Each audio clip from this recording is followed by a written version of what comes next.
Bienvenidas, bienvenidos al segundo simposio de formación artística especializada.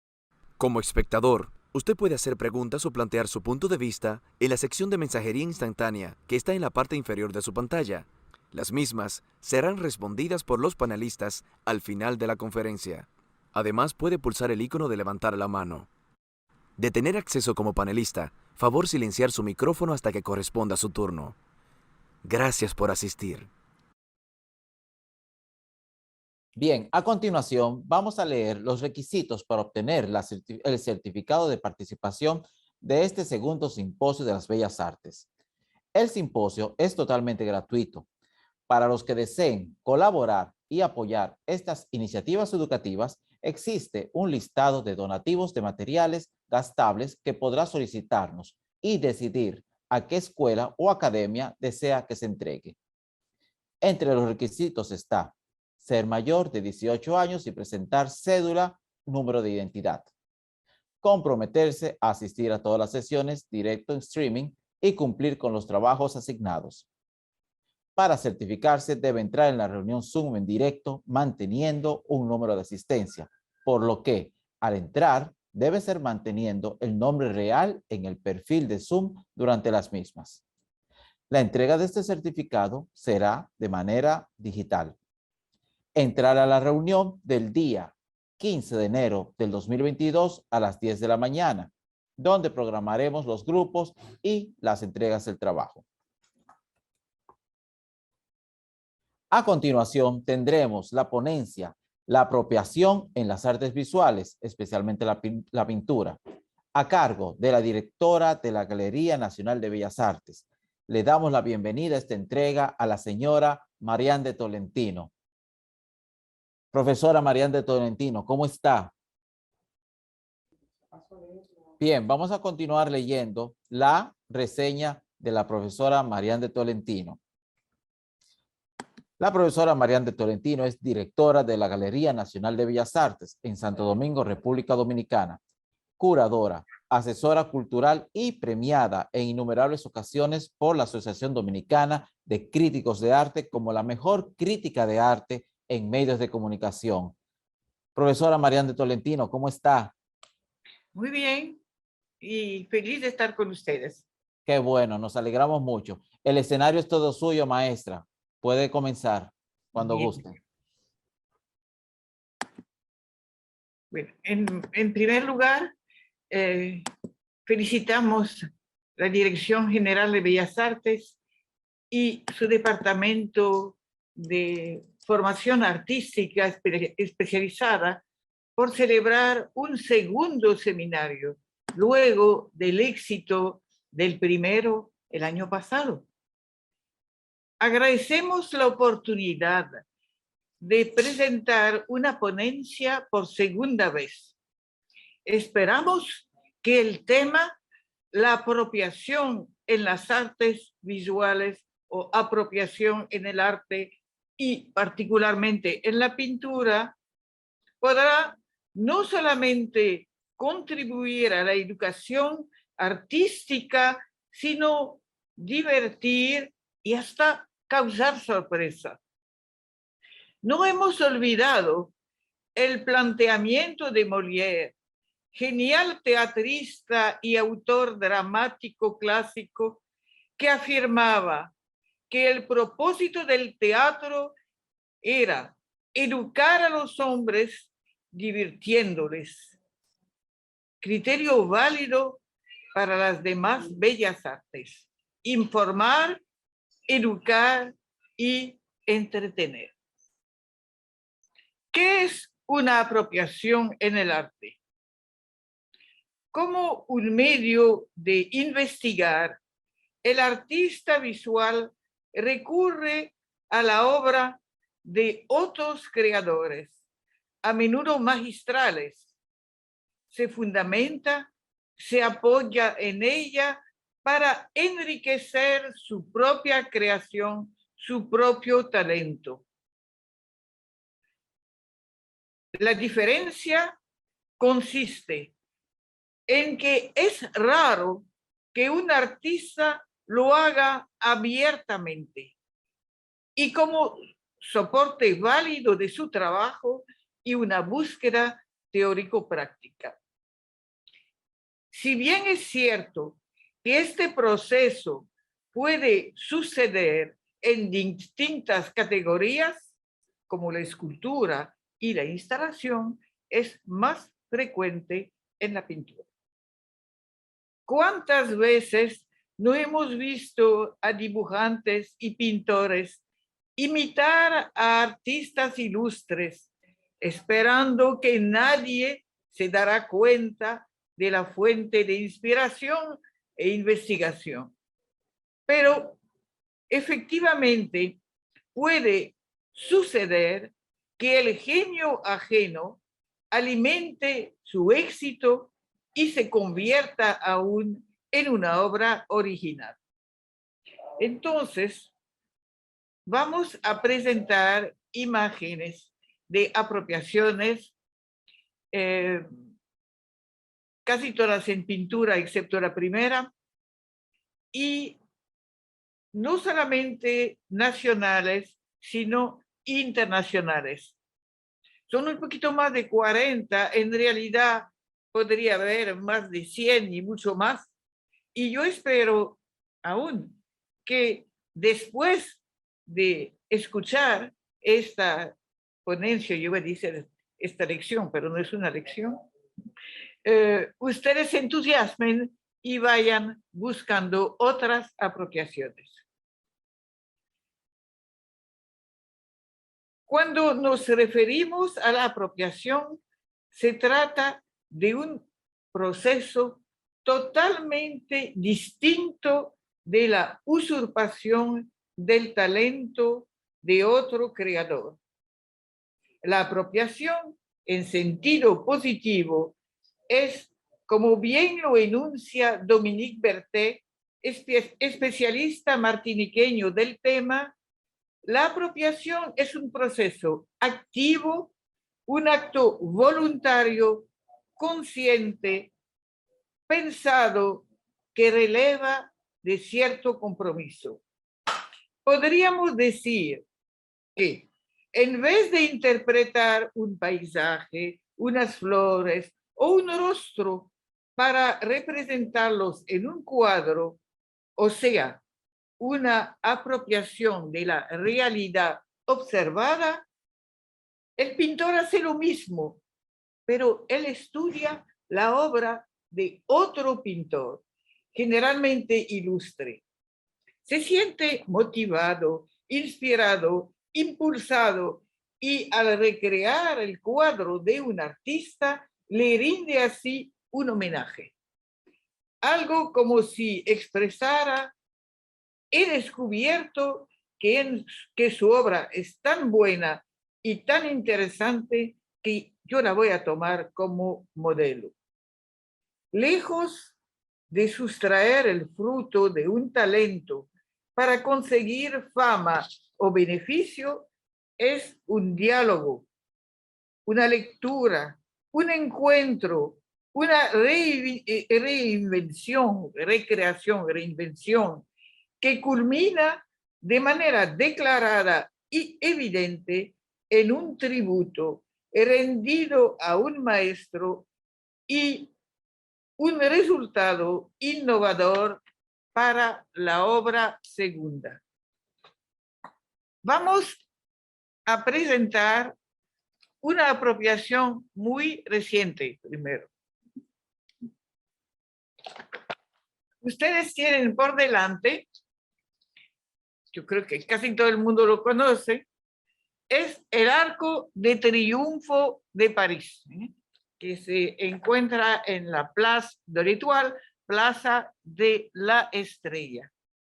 Y últimamente ha sido el fruto de o el objeto de una apropiación que había sido planificada desde hace varios años por un creador que se llamaba Cristo, que por cierto se había apropiado de otros monumentos no solamente en París y en Francia, sino también en otros países, como por ejemplo en los Estados Unidos se había apoderado, por ejemplo, apropiado de Central Park.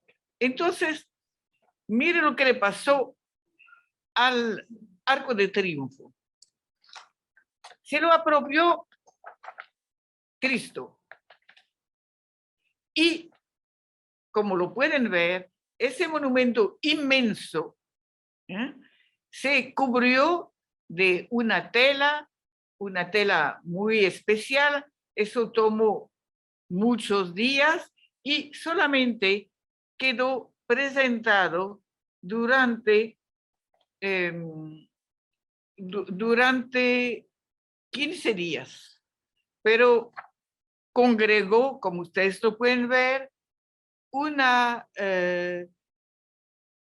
multitud inmensa. Entonces, en este caso, Cristo se apropió de un monumento, en este caso es un monumento, entonces una obra tridimensional, y la convirtió en su propia obra de arte. Es un caso muy especial porque tal vez ustedes lo leyeron en la noticia. Cristo se había muerto hace, yo creo que algunos meses, y él no pudo asistir a un acontecimiento que estaba esperando muchísimo. Ahora vamos a ver cómo yo puedo quitar esa, por favor. Yo tengo un problema. Eso, yo quiero que vean esta. Se está viendo, se está Sí, viendo. pero quiero esta. ¿Cómo puedo hacer? Solo esa. Esta. No, ¿Usted quiere quitar esa? sí. Esa Yo está quiero ya ver en que la- vean esta porque es un Ellos la están dominicano. viendo. No se puede. Ellos la están viendo. Lo que pasa es que como usted ¿Lo están tiene- viendo? Sí, Ah, sí. está bien. Entonces, si lo están viendo, no hay problema. Esto es a partir de esa apropiación de Cristo, vamos a ver una segunda apropiación de un artista dominicano que, como una especie de juego, entonces se apropió de la apropiación de Cristo, del Arco de Triunfo. Entonces, podríamos decir que en este caso se trata de una apropiación en segundo grado. Pero yo presento este caso como algo un poco excepcional, porque generalmente la apropiación se hace en base a una obra original y no se hace en base a una apropiación. ¿Qué pasó ahora? No. ¿Cómo yo hago? ¿No?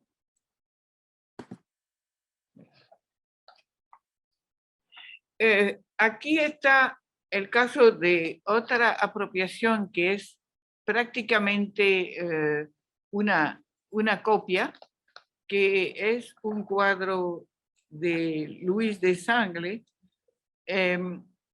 del inicio del siglo XX, que se apropió de un cuadro de un artista francés del siglo XIX. Y aún yo leí en Historia del Arte Dominicano que era el francés que se había apropiado de la obra del dominicano y no era posible porque es una cuestión de fecha. Pero es la primera imagen que estamos dando de una apropiación pictórica.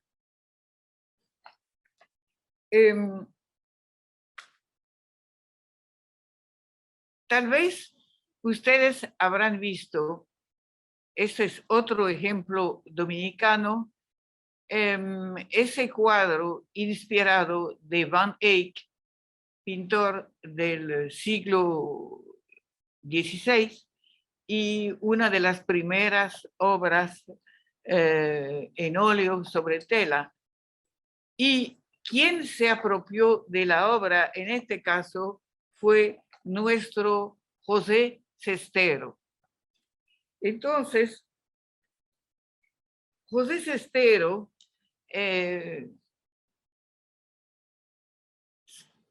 tomó el papel en la pintura del señor. Se trata de un matrimonio, como ustedes lo pueden ver. La esposa está esperando un hijo, abajo está el perro. Entonces, la obra original está a la derecha, a la izquierda es la apropiación de José Sestero.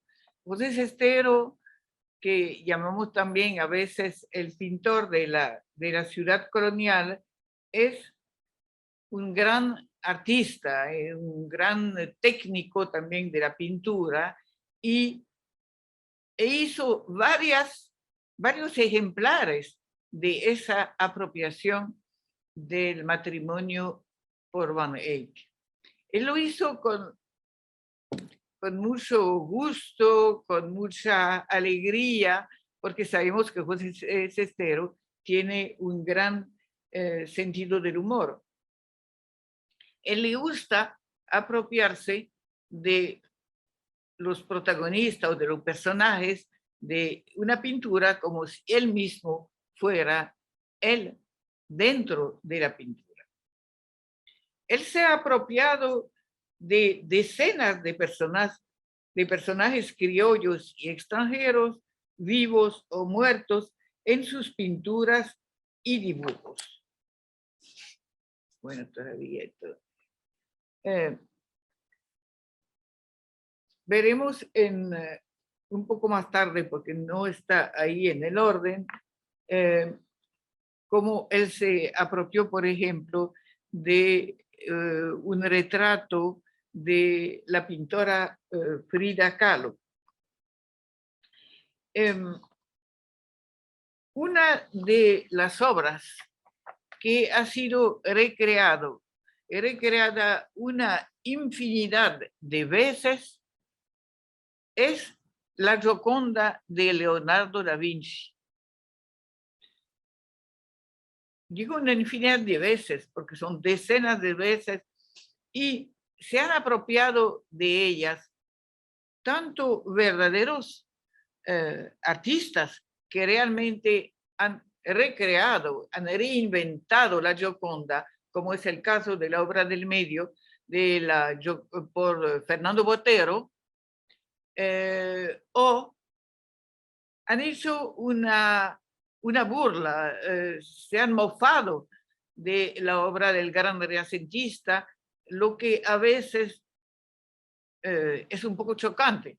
Entonces, aquí tenemos la Gioconda apropiada por Salvador Dalí con el bigote, y veremos otra Gioconda por el mismo artista con un bigote más grande. Y a la derecha, una apropiación por Jean-Michel Basquiat. Ustedes todos han oído hablar de Jean-Michel Basquiat, un genio precoz de la pintura, que en el mercado del arte tiene un valor inalcanzable, pero aparte de ese fenómeno, realmente la obra de él es muy especial y muy interesante. Y vemos una Gioconda totalmente transformada, hasta ensuciada, convertida en lo que llamamos street art, graffiti y arte de calle. Yo les sigo mostrando ejemplos de apropiaciones de la Gioconda porque yo creo que es la obra que más se ha recreado en el mundo, en todo el mundo, y yo no puedo comentar todas las imágenes, sino sería una ponencia demasiado extensa. Aquí tenemos otra obra de Leonardo da Vinci, La pobre Gioconda, con un bigote que la hace parecerse muchísimo al famoso Salvador Dalí. Aquí son otros ejemplos de Gioconda por artista del pop art. Y otra apropiación por un artista muy célebre que se llamaba Andy Warhol y que convirtió a la Gioconda en una serigrafía. Por cierto, Andy Warhol trabajó bastante con Jean-Michel Basquiat, eran de la misma época, aunque no de la misma generación, pero Jean-Michel Basquiat falleció muy joven, a la edad de 28 años. Ahora bien, una de las obras que ha impactado más a los artistas por muchas razones. Primero, por el tema de Guernica, que en el 1935 fue un pequeño pueblo español bombardeado por aviones alemanes y hubo cientos de muertos y Pablo Picasso recreó o reinventó esa terrible tragedia e hizo una obra muy famosa que mucho tiempo estuvo presentada en el Museo de Arte Moderno de Nueva York, que ahora está al fin en su país de origen, en España, y que ha inspirado a muchos artistas para la recreación, para la apropiación, y entre ellos, lo vamos a ver luego, a Ramón Oviedo. Entonces, aquí es un ejemplo de recreación que es realmente una metamorfosis, porque agregan elementos nuevos que no estaba, una explosión que es simbólica de las explosiones de las bombas también, y que quiere, en un estilo distinto, corresponder al horror del hecho, de la masacre. Se trata de un colectivo que se llama el Equipo Crónica.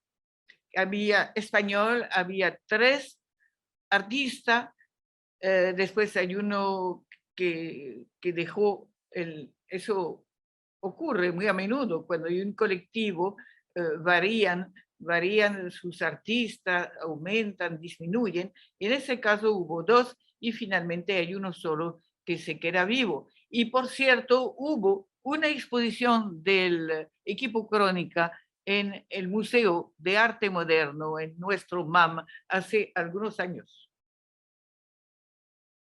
Mire, eso es lo que sirvió para introducir nuestra serie de imagen, porque realmente es algo impactante por el color, por el movimiento, por la mezcla de letras, de tipografía, con la pincelada, y en el fondo, ese caballo, todo el mundo lo reconoce, es parte de Guernica. Ahí llegamos a nuestro artista, uno de nuestros mayores artistas, cuyo centenario vamos a celebrar en el 2024 y se trata de Ramón Oviedo. Ramón Oviedo hizo una recreación del Guernica de Picasso con motivo de la ocupación e invasión militar extranjera de 1965. Y se considera que se trata de una de sus obras maestras, es decir, que en base a la obra maestra de Pablo Picasso tenemos la obra maestra de Ramón Oviedo. Veremos algunos fragmentos de la obra, pero vemos que realmente es una obra totalmente original que cambia los protagonistas, que cambia los colores, que cambia la técnica y, sin embargo, encontramos que hay una fuente que es la obra original de Picasso. Vamos a ver algunos, yo le presento algunos fragmentos para que vean la transformación de la obra original en la obra segunda de Ramón Oviedo. Pablo Picasso aquí representó, se trata de la madre muerta o de una víctima derribada, y es una interpretación bidimensional, mientras que Ramón Oviedo la retoma en su mismo lugar o en el espacio, pero la transforma y nos da una impresión de tridimensionalidad. Ahí está la madre. Eso es una imagen aterradora que realmente ha provocado mucha emoción y que se considera universalmente como símbolo del dolor materno, cuando pierde a su hijo, sobre todo un hijo que ha sido asesinado por Armanda. Entonces, a la derecha tenemos la obra de Pablo Picasso y a la izquierda tenemos la obra de Ramón Oviedo, y no vamos a repetir lo mismo, pero hay uno puramente más gráfica, podríamos, y la otra más pictórica, es decir, son dos técnicas distintas.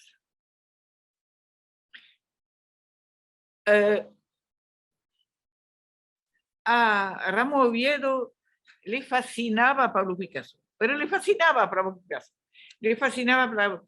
Y eso lo sabemos porque cuando yo escribí la monografía, yo conversé mucho con Ramón Oviedo. Y él me hablaba de su amor por Picasso y me decía que Picasso lo había ayudado a encontrarse a sí mismo. Y Ramón Oviedo era un gran dibujante y gran dibujante de desnudos. Y aquí vemos cómo él se apropió de dibujos de Pablo Picasso. Pablo Picasso, que como ustedes lo saben, era un genio del desnudo, que le encantaba el desnudo femenino, el desnudo erótico, y a nuestro Oviedo también había habido obras eróticas de Oviedo sumamente interesantes. Aquí tenemos algunos ejemplos para que ustedes vean la transformación, la recreación de un dibujo a línea blanco y negro. Oviedo no solamente se apropió de obras de Picasso, sino de otros pintores. Y aquí tenemos una obra célebre de Cézanne, de Paul Cézanne, que se llama, siglo XIX, francés, que se llama Los jugadores de barajas. Ahora, lo interesante es ver en esa apropiación de Ramón Oviedo la transformación. Los jugadores de barajas de Cézanne se vuelven jugadores dominicanos, pero de dominó. Y eso, justamente yo creo que es un excelente ejemplo de cómo la recreación, la apropiación no se puede confundir con una repetición o una copia. Pero el mismo Picasso recurría también podía recurrir a la apropiación. Y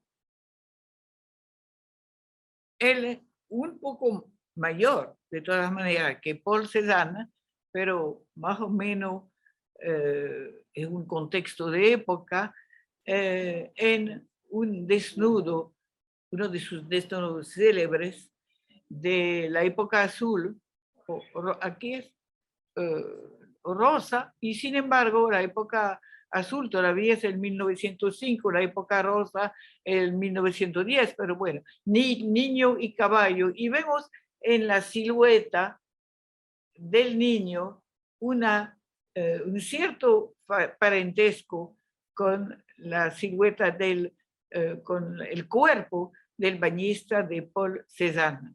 Hay uno que se hizo, como lo ven, en 1885, el otro 1905. Es decir, que las apropiaciones se pueden hacer con obras de prácticamente la misma época o también con obras de muchísimos siglos, de muchos siglos antes.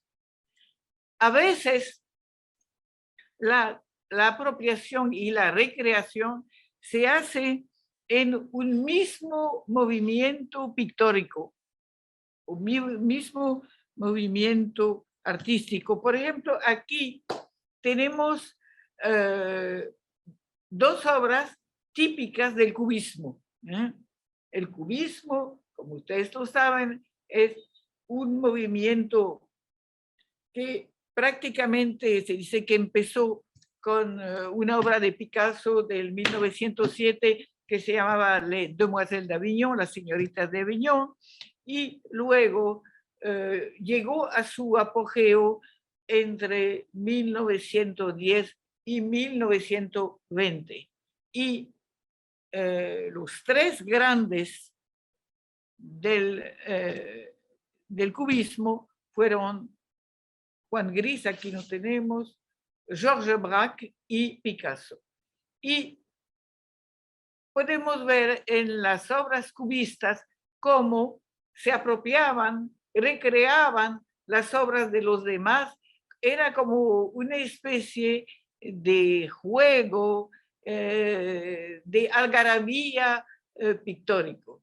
Uno se da cuenta que en ese movimiento del cubismo y la decomposición de la figura, adrede, había también el sentido lúdico. Eso es de lo más conocido, una de las obras más conocidas de la pintura, Las Meninas de Velázquez del siglo XVII, y sabemos que Pablo Picasso ha hecho una serie célebre de apropiaciones del cuadro de Velázquez. Y no solamente Pablo Picasso, ese cuadro ha sido también reinterpretado, metaforizado, cambiado por varios pintores. La verdad que no vamos a analizar aquí el cuadro de Velázquez, pero yo pienso, yo personalmente, que como obra maestra universal lo podemos poner a la par con la Gioconda de Leonardo da Vinci. Vamos a ver más ejemplos de apropiaciones. Eso es Courbet, que es un artista del siglo XIX. Hemos tenido la suerte de poder presentar sus obras y obras originales, lo que es extraordinario, en la Galería Nacional de Bellas Artes. Y aquí Courbet también recurre a la apropiación y él recrea, reinventa,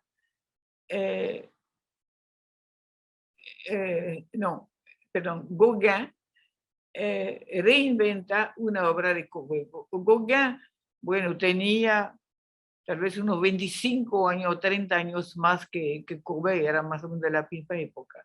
Entonces, como pueden ver, hay el cuadro de Courbet se llama Bonsoir, buenas noches, señor Courbet, y el cuadro de Gauguin, que es como una burla, un chiste pictórico, se llama Bonsoir, buenas noches, señor Gauguin.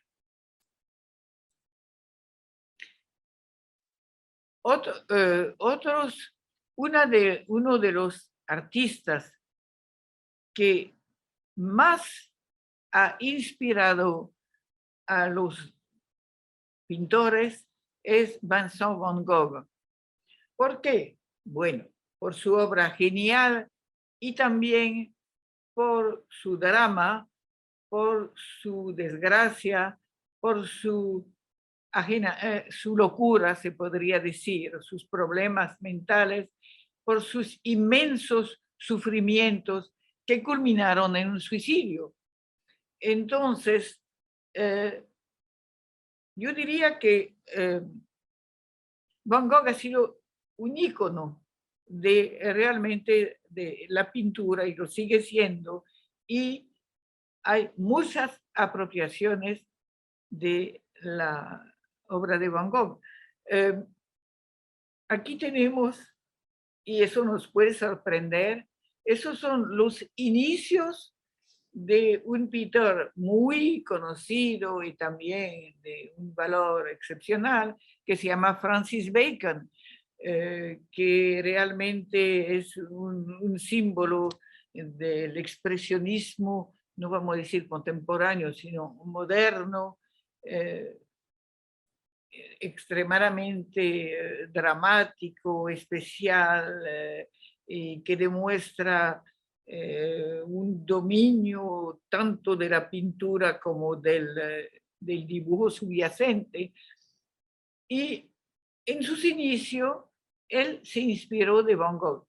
Aquí está a la derecha un caminante de Vincent van Gogh en el campo, y luego dos apropiaciones de Francis Bacon, y eso era realmente en los inicios del pintor. Así que aquí volvemos a Jean-Michel Basquiat.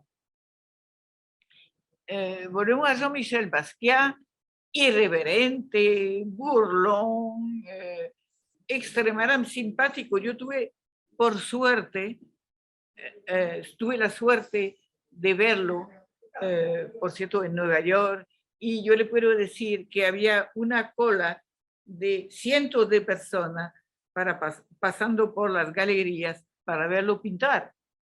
Y aquí él presenta en su apropiación realmente una caricatura, una burla de Van Gogh, disparándose a la cabeza, suicidándose, porque todavía, Van Gogh se suicidó a los 35 años, pero eso está todavía aún discutido. Pero de todas maneras fue una muerte trágica por un disparo 3 días después de que ocurrió. Y eso es la caricatura la apropiación caricaturesca de Jean-Michel Basquiat, pero se reconoce a Van Gogh. Otro artista que a menudo recurrió a la apropiación y particularmente a Van Gogh, lo vamos a pasar rápidamente, pues un artista de Puerto Rico, pero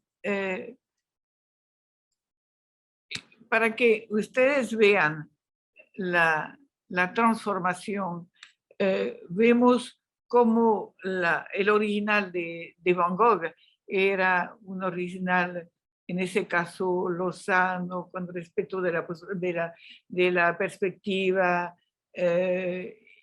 lleno de luz, y sin embargo, su apropiación se vuelve confusa, muy expresionista y camino hacia la abstracción.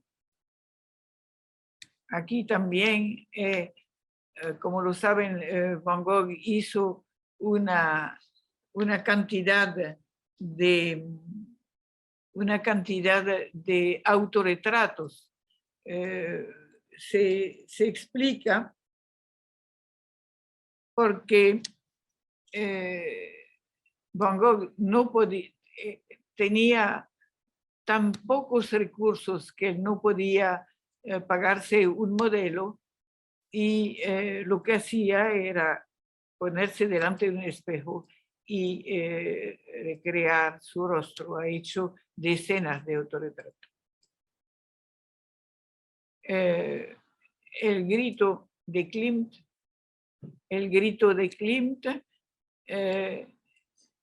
también por el equipo Crónica, como ustedes ven,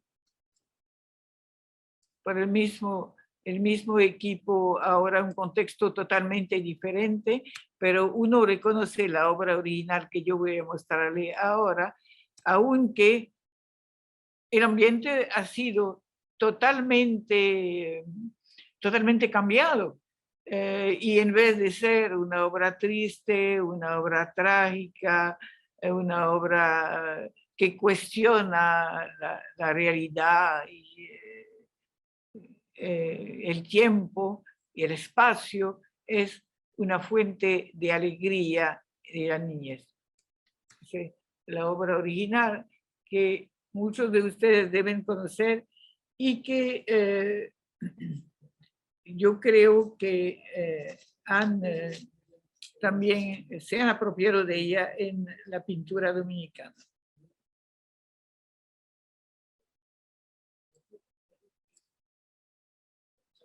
Esto es una apropiación que prácticamente una copia, de desnudos, representación erótica. Eso es una obra de Courbet, y abajo, que es la apropiación, una obra de Dubuffet. Aquí lo que se destaca es la excelencia del dibujo y el frescor de la carne, sobre todo en la obra original. Volvemos a Bacon ahora, cuando representó el Papa Inocente VII, y miren la obra original de Velázquez y cómo Francis Bacon la transformó en un verdadero grito pictórico, porque uno tiene la impresión de escuchar a ese Papa gritar, quejarse realmente. Eso es una obra maestra del expresionismo. Aquí tenemos, al contrario, yo diría que es un juego, a la vez un juego y un homenaje. Se trata de un artista puertorriqueño que ha venido a Santo Domingo varias veces, que se llama Antonio Martorell, y esas imágenes la tomamos de una exposición que se presentó en el Museo Bellapar. Y fue una instalación, aquí ustedes tienen un enfoque más general, y en esta instalación gran parte de los personajes o de la pintura, de los módulos, eran apropiaciones muy a menudo de artistas o de célebres o de personajes históricos, por ejemplo, o personajes de novela, por ejemplo, el Quijote, artistas Goya, personaje histórico estaba también Napoleón, por supuesto Van Gogh, la inevitable Mona Lisa, y también hasta Antonio Martorell se apropió de un retrato de él que le había hecho otro pintor. Pero sin ninguna duda era un juego, era un divertimento de ese gran artista que siempre ha colaborado con la República Dominicana y con nuestro arte.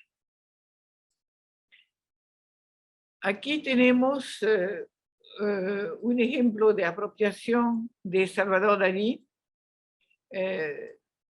que hubiera perfectamente podido hacer una obra tan realista y tan sofisticada y tan terminada como el original, que se llama el Angelus de Millet, pero él hizo varias versiones cada vez más deformadas, varias apropiaciones cada vez más fantasiosas de la pintura de ese artista francés del siglo XIX. Yo le estaba diciendo, hablando de José Sestero, y les enseñé su apropiación del célebre cuadro de Van Dyck, del matrimonio, de los Arnolfini. A mí me parece que es una apropiación encantadora. Es un autorretrato de Frida Kahlo con su mono. Hay varios autorretratos y varias fotografías de Frida Kahlo con su monito, que era un verdadero compañero. Y eso es la apropiación de Frida Kahlo y de su autorretrato por José Sestero. Siempre con esa desenvoltura, esa facilidad, ese movimiento del pincel, de la mano, de la mente, y vemos como la apropiación, la recreación aligera aún el modelo. Aquí realmente se ve una persona alegre, joven y traviesa, al igual que el monito, que transformado por Sestero se vuelve un animalito fantástico. Otro artista que trabajó mucho dominicano, que trabajó mucho con la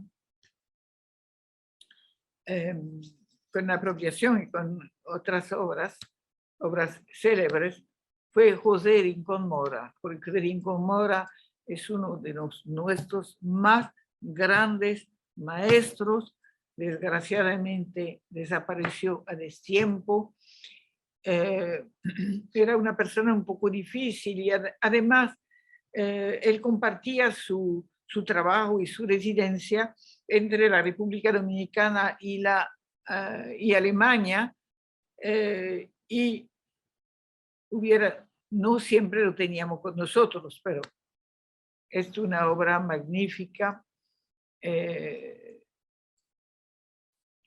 comprende pintura, dibujo y grabado.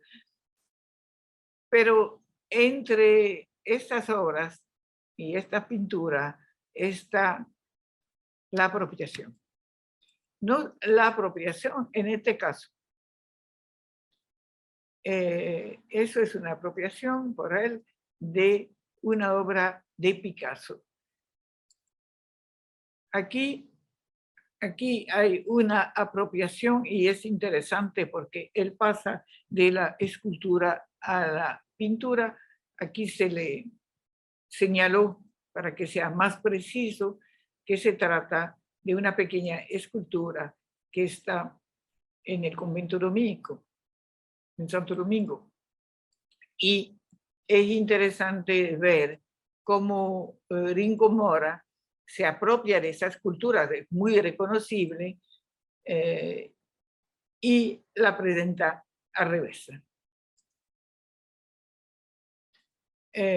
Otro ejemplo dominicano de apropiación es Radames Mejía. Radames Mejía es un artista dominicano que vive en Francia, pero que viene a menudo a Santo Domingo, premiado, reconocido, un artista de la generación más bien del 70, y él ha hecho varias recreaciones de un pintor muy célebre, clásico, que se llama Arcimboldo,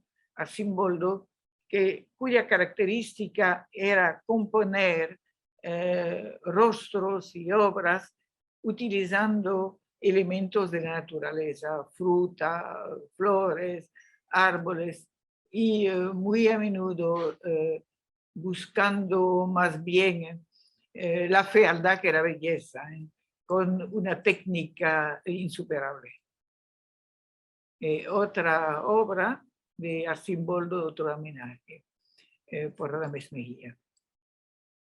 Aquí tenemos algo más reciente, a partir de una escultura romana clásica, antigua, que es una pintura de Marcos Lorarid, artista contemporáneo, que fue una de sus obras que se presentó en los años 1990.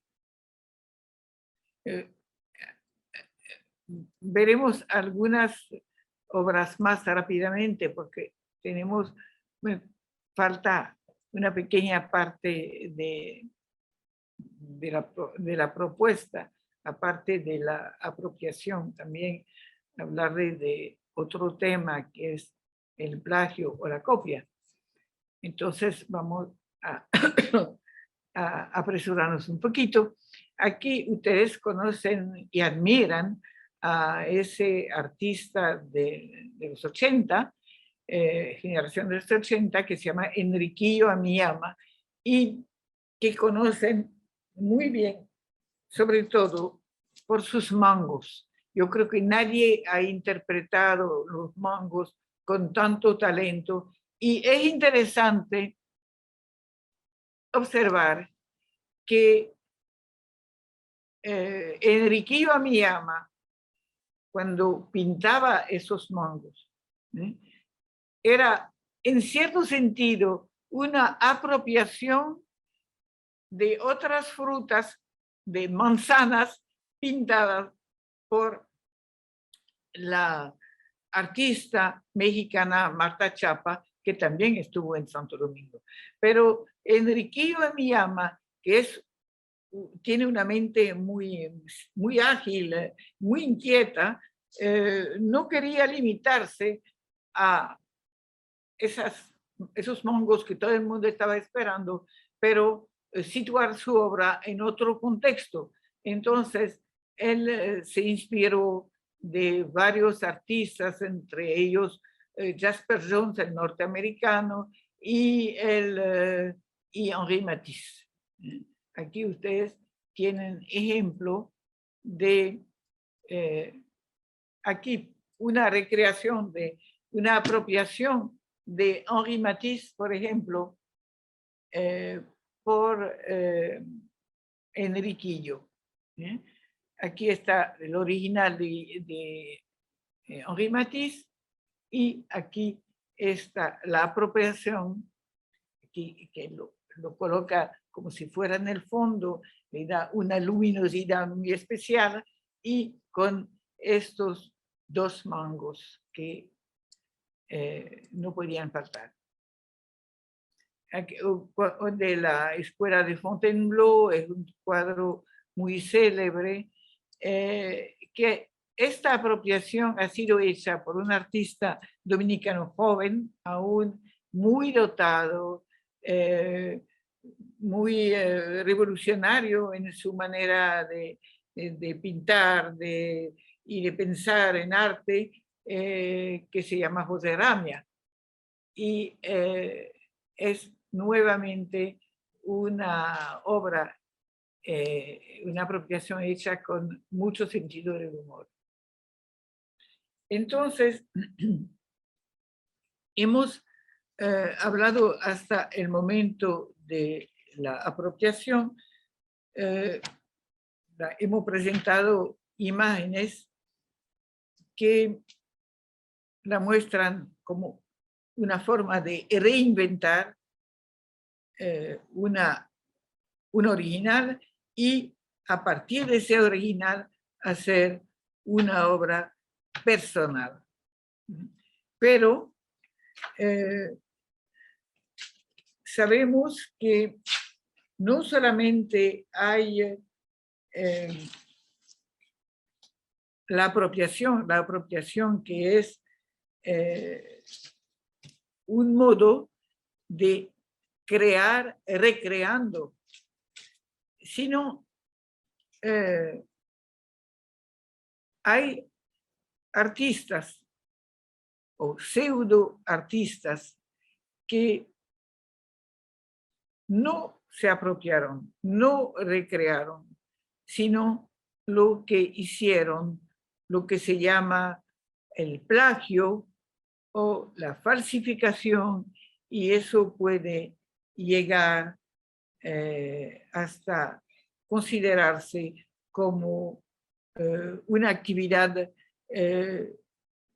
delictiva, pasible de responsabilidad civil y aún penal, como lo veremos en el caso de uno de los falsificadores históricos más conocidos. Entonces, vamos a hablar del plagio. El plagio es la reproducción prácticamente idéntica de una obra realizada por otra persona y que el autor en segundo grado firma, como si fuera suya exclusivamente. Sabemos que en concursos y bienales nacionales, esto se ha denunciado, ha habido artistas concursantes que hasta ganaron premios con cuadros o instalaciones que eran una pura creación, una pura copia de la creación de otro. La diferencia con la apropiación es de dos tipos: adueñarse de una obra que roba hasta la firma del verdadero autor. Luego, producir una pura y fiel imitación sin ningún aporte personal. Puede surgir una polémica al respecto, según hubiera podido suceder en el caso del Gran Premio de la última Bienal, de la Bienal 29, y de la imputación por algunos de una transferencia formal a partir de una obra europea. Para saber si hubo apropiación de una instalación extranjera, se trataba de una instalación y varios de los que están escuchando saben de quién yo estoy hablando y de qué yo estoy hablando, pero yo no quiero insistir. Entonces, para saber si hubo apropiación de una instalación extranjera, la pregunta debía hacerse a la misma artista.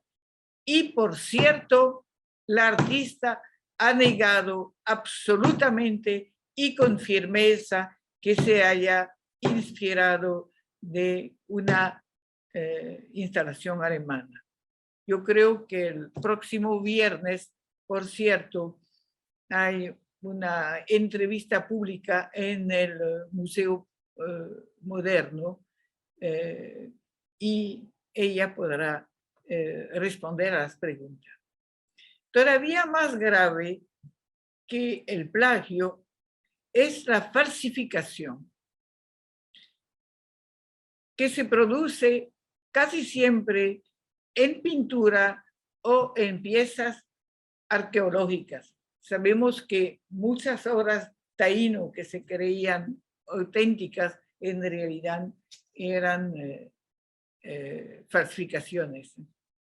Se pinta un tema, una escena, una persona, un sujeto determinado y se firma con el nombre del artista supuesto. Muy a menudo se descubren esos atentados a la identidad artística y estética cometidos con fines puramente comerciales para que el comprador, ignorante o desprevenido, pague la obra falsa como si fuera verdadera. El ejemplo universal más célebre es la falsificación de pinturas de Vermeer por Anne van Meegeren, holandés también, en las décadas del 30 y del 40, siendo su estafa mayor el cuadro de los discípulos de Emmaus, que fue una falsificación y que él hizo pasar por una obra de Vermeer. Aquí ustedes lo tienen. Y él finalmente lo descubrieron, lo condenaron. Él había ganado sumas exorbitantes, lo descubrieron, lo condenaron a 1 año de prisión, pero él se murió de un infarto. Entonces, sin embargo, a niveles más modestos, el maleante o su deshonesto agente puede proponer reducciones de precios excepcionales. Te dice, mira, este video me lo conseguí por ahí, te lo voy a dar. Y en realidad no es un video, sino una falsificación de video. Así circulan en la actualidad artística dominicana Cándido Vidó falsos, sus pájaros sobre todo. Y también varios Gilberto Hernández Ortega, Jorge Morel, Jaime Colson, Silvano Lora y Jorge Severino. Aquí tenemos un Silvano Lora, que yo no sé si todavía está en Bellas Artes, pero le puedo contar la anécdota. Cuando me instalé en mi oficina de Bellas Artes, me encontré con una falsificación de Silvano Lora que habían comprado creyendo que era un cuadro auténtico. Y por supuesto, lo bajé. Me lo volvieron a colgar. Entonces yo, con mucho mal humor, yo lo quité de mi oficina. Pero para que ustedes vean, y hasta se atreven no solamente a falsificarlo, es decir, y sin embargo, quien conoce la obra de Silvano Lora, su técnica y además el compromiso siempre humano, político y social de sus obras, pues, se da cuenta que no es un Silvano Lora, ni siquiera de su tiempo emergente, pero se atreven, y aquí ustedes tienen la prueba, de poner hasta la firma, y pusieron la firma de Silvano Lora 99.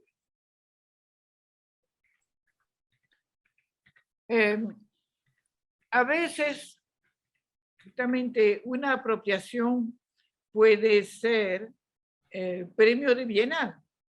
Aquí es un premio de Bienal, que es una apropiación de la obra de un artista cubano muy conocido que se llama Cacho. Pero obviamente no lo podemos considerar, o yo personalmente no lo considero como un plagio, sino como una apropiación. El artista se inspiró de Cacho y produjo su primera obra y le fue bien, porque él ganó un premio en la Bienal Nacional de Arte Visual. Entonces, podríamos, hay algo que el tema no lo he abordado exactamente, pero yo creo que ustedes todos lo conocen. Sin que sea apropiación, que significa recreación, sin que sea plagio o falsificación, existe algo que mencionamos que es la copia. Ustedes, yo creo que para los jóvenes, para los estudiantes, la copia es un buen ejercicio. Es un buen ejercicio profesional y aún hay artistas, yo le hablé de José Rincón Mora, que copian obras maestras. Entonces, que la copia se permite. Por ejemplo, en el Museo del Louvre se permite, pero se reglamenta. Para hacer una copia hay que tomar una cita, hay que registrarse, hay que indicar, por perfecta que sea, en la obra abajo que se trata de una copia, y algo importante, no puede ser al tamaño, tiene que ser del 10 o el 15% más pequeño. Podríamos seguir hablando de la apropiación y de todas esas variaciones que se hacen a partir de la obra de arte, unas legítimas, otras negativas, ¿eh? Pero realmente yo creo que me apropié, hay que decirle, esta vez no de una obra de arte, sino del tiempo. Entonces, lo que me parece que sería un ejercicio, una investigación simpática, que ustedes se diviertan buscando en las obras dominicanas o en las obras extranjeras, obras puertorriqueñas como la que vimos de Arnaldo Roche, que se inspiró tanto de Van Gogh, o la de Antonio Martorell, y hay más. Beatriz González también fue un artista puertorriqueño que trabajó mucho con la apropiación. Que ustedes busquen ese tipo de trabajo sobre la obra de otro artista. Recordamos también en el contexto dominicano que se hizo aquí un concurso muy exitoso de apropiación de la obra de Théodore Chassériau, ese artista francés, pero que se considera como dominicano porque nació en el Limón en 1819. Y ese concurso realmente mostró que los artistas habían trabajado la obra original, se habían inspirado de ella y habían hecho su propia pintura. Y fue realmente, era todos estudiantes de último año y artistas muy jóvenes. Bueno, así que me voy a detener porque si no, no va a ser, sería un abuso de mi parte. Y como yo le decía, nadie se puede apropiar del tiempo ajeno. Bien, muchísimas gracias, maestra. Excelente ponencia, de verdad. Todos estábamos fascinados con todo lo que usted ha mencionado. Hemos aprendido mucho. Muchísimas gracias, de verdad. Un aplauso virtual para la maestra Marian Tolentino. Estamos en el segundo bloque del segundo Simposio de Bellas Artes, en nuestro primer día de conferencias. Les habla Fernando Herrera, Coordinador Nacional de Música de la Dirección de Educación e Información Artística Especializada de FAE.